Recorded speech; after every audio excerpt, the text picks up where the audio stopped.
बताओ कि ये क्या है।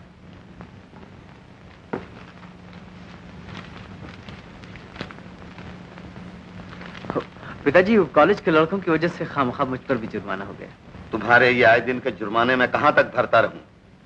ऊपर से 200 रुपया और फजूल खर्ची के लिए मांगते हो। क्या मेरे पास खजाना रखा है? पिताजी, 400 रुपया खर्च एक राय साहब के बेटे के लिए ज्यादा तो नहीं? यही तो तुम्हारी गलती है बेटा, जो तुम मुझे अमीर समझते हो। ये आप क्या कह रहे हैं पिताजी? ठीक कह रहा हूं। मगर ये सब साज सामान, नौकर चाकर, मोटरें वगैरह, आखिर पिताजी ये सब अमीरी ही की निशानी तो हैं। ये जितनी चीजें तुम देख रहे हो सब गिरवी हैं। मेरा रुआं रुआं कर्जदार है, हत्ता कि ये मकान भी।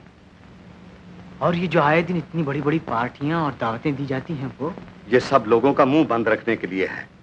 लोग यही समझते हैं कि मैं बड़ा अमीर आदमी हूं, जब चाहूं सारा कर्ज अदा कर दूंगा। बेटा, अपना भरम रखने के लिए ऐसा करना ही पड़ता है।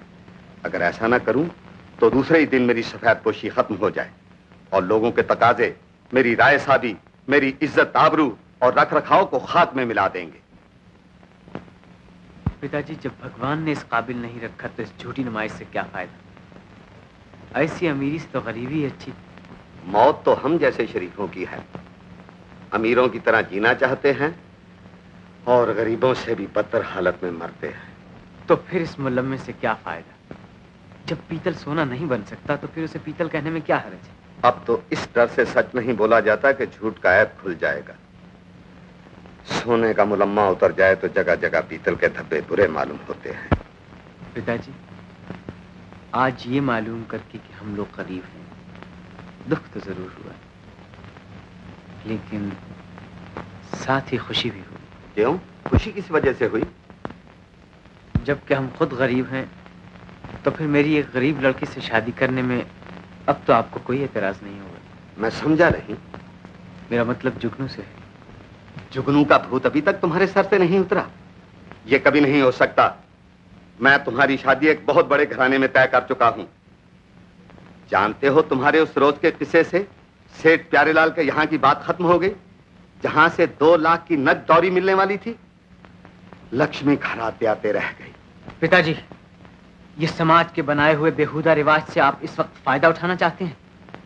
ये न भूलिए कि आपको भी एक दिन इसका शिकार होना पड़ेगा। क्या मतलब? अगर इस वक्त मेरी जगह शशि जवान होती तो आप 2 लाख रुपए जहेज दे सकते थे। जानते हैं, हिंदुस्तान की कितनी गरीब लड़कियां खुद गर्ज संसार वालों का मुंह मांगा जहेज और रुपया न दे सकने पर माँ बाप की आबरू का कलंक बनकर कुंवारी जिंदगी गुजार रही हैं। मैं तुम्हारा लेक्चर सुनना नहीं चाहता।